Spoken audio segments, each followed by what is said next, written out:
Hello there. So a few years ago my brother built a new house, and as leftovers from that project they were left with these massive beams which he gave to me, and they've been sitting in my shop now for about 2 years, and I'm still trying to figure out actually what to do with this. I still have 5 of these left. If you have any ideas, I'm actually very open to hearing in the comments. The obvious choice would be to make like outdoor bench or something, but maybe there's something more interesting to build out of this. So as mentioned, any ideas, let me know. I promise that if there's a good idea that I can actually do, I will make it. But on this video, I will show how I built these. And by these, I mean these. There's 4 nightstands to my summer house. And then there's 3 of these kind of movable coffee tables to the living area or living room in the same summer house. So these I will keep to myself. Actually pretty happy how they turned out. It was an interesting thing. Obviously you can already kind of see here what I decided to do with the crack, but if you want to see how I made this, what kind of problems I might have had, watch the video.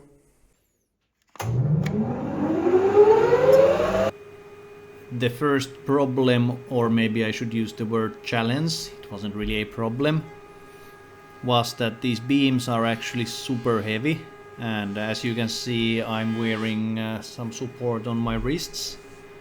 They are in a bit of a bad shape, my wrists and fingers actually both.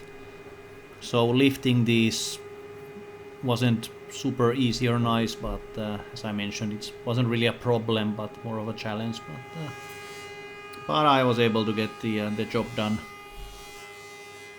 As you saw in the beginning, I have more of these beams than I used for this project, but while at it I just decided to mill all of them to be ready for whatever I decide to do with them next. On a video I did recently, I was actually talking about this planer that I have, and for this job it was actually super nice because with my earlier Lunchbox DeWalt planer, I don't know if the machine could have actually handled this. Maybe, maybe not, but at least this one had no issues with it. The way I decided to handle the crack for these ones was to use epoxy that hopefully will stabilize and make sure that it doesn't get wider anymore. And obviously for the epoxy I kind of needed to put these beams inside a mold, but I couldn't use a traditional mold because this is slightly different than doing your normal river table or whatever. So just kind of winged it and made the mold. I had a couple of leaks, but nothing too serious, so I had to refill a couple of the voids.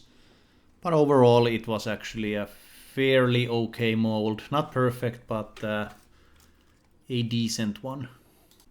With the mold done, it was time to start mixing up the epoxy, and it's usually somewhat easy, especially when building a river table of sorts, to calculate how much of epoxy you need. For this one I actually had no idea how deep the void goes, and if it kind of splits into new voids, which it did. That was actually the cause of some leaks. So the epoxy wanted to come out from very weird places, which I didn't even think that it would. So I had to mix a bit more than what you see me doing on this video, but still I prefer to do a bit less than too much in this case, because it's so easy to make a new one, and I didn't really have anything where to put the extra if I would mix too much, and epoxy is expensive, so that's why I was a bit careful with how much I will use it, which led to me having to mix another batch, but that was fine. Now there was a note earlier about the camera angles, and there's a better one coming up very soon. As you see me now using the epoxy to fill the crack, then I switched the camera angle to a different place, and you can see that this is like very professional video making. I'm actually very proud of myself. So I could have of course edited this out, but I was so proud of myself and this shot, so enjoy the footage. Luckily I repositioned my camera when I was doing the other beam, so there's some decent footage that I can use, but yeah, that happens. I'm not a professional woodworker and I'm not a professional videographer, so this is what you get. Now I have been challenging myself lately. For example, the previous one which I did was the Sevoto dresser from 4Eyes, which I'm super happy with. I managed to get it done, but I was constantly on edge of my capabilities. This project was nice because technically it's actually super simple. I mean, it's just a beam that I filled with epoxy, but of course sometimes I needed to figure out like how to cut this, because my table saw couldn't do this, and I really didn't have the tools, so that's why you see me using some unconventional woodworking tools, but they got the job done. And after I cut them into the somewhat correct size and length, then I pushed them through my planer again to get them pretty much to the final dimensions. And as I did overfill them a bit with the epoxy, it came back to bite me in terms of how much of this epoxy dust, or whatever you want to call it. It's such an annoying thing. It just goes everywhere, and it clogs up your dust collection, and it's really hard to get off from your clothing and whatever. But back to the build. So on this one I actually decided to use my table saw, and the blade doesn't go high enough even if I did this cutting it from all four sides. So you can see that it leaves this small square in the middle of the beam that the table saw just couldn't reach.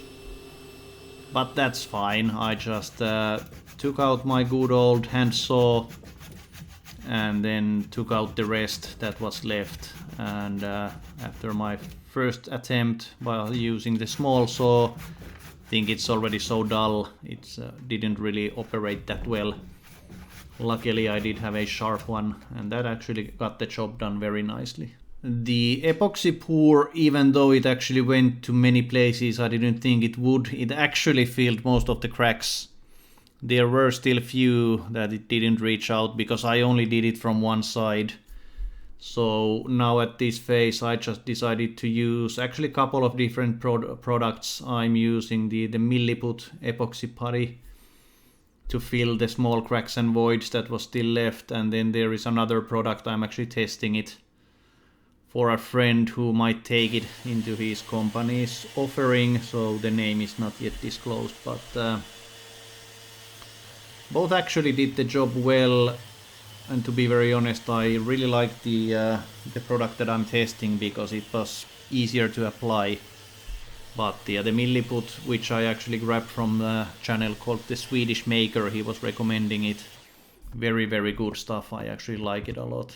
After both of those products had dried, it was actually time to start sanding, and I tried a couple of different methods sanding these individually, but then I just figured it will be quicker to kind of put them next to each other and sand everything at once. And then for the bottom and top, I actually clamped them all together and used my fat belly to give a bit more support to the sander, and that was actually a fairly good technique. So I need to patent this way to sand. For the very final sanding, I still did them individually by clamping them to my table. But as I mentioned, this is a very DIY project, fairly simple to do, and basically there was only one thing left to be done, which was to add a small chamfer. I never understood the difference. I guess it's how US people and how UK people pronounce it. Then again, me with my accent, I do it in a weird way probably anyway, but just yeah, quickly small chamfer with a router, and then pretty much everything was done. Obviously As I always do after putting my pieces through the router table, I still do the final sanding, and in this case I went, if I remember correctly, to 180 grit, which usually is anyway my maximum grit that I do with 99% of my furniture, so that seems to be the sweet spot for me. So the 4 nightstands were basically complete. Obviously I will still add finish to them, but for the 3 coffee table things I decided to add this piece of rope, and I just eyeballed the holes because they are going to my summer house. Doesn't need to be super exact, they are anyway close enough, but I just drilled a hole, then I added a bit of CA glue, put the piece of rope in, and then I sprayed the activator, and then I filled the rest with wood glue, and I've been testing them out now for a few times. It seems to be holding very well. Will it hold for years and years? Maybe, but if it fails I'll just glue them back on, so it's not an issue anyway. The summer house that I have is a log house, so everything is plain wood inside, and everything is coated with this oil wax with a slight tint of white on it. So I decided to use actually the same stuff on these that's on my wall, so at least the colors will match. And luckily my brother had left a can of this stuff to my workshop, so I just stole it and used it here.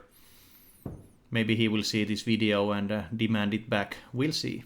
But then everything was actually done. I'm actually very happy with this. It was a simple one, but it was a nice project. I mean, nothing too challenging, and I liked the end result. So I hope you enjoyed it, and there you can see how they look like in their finished state.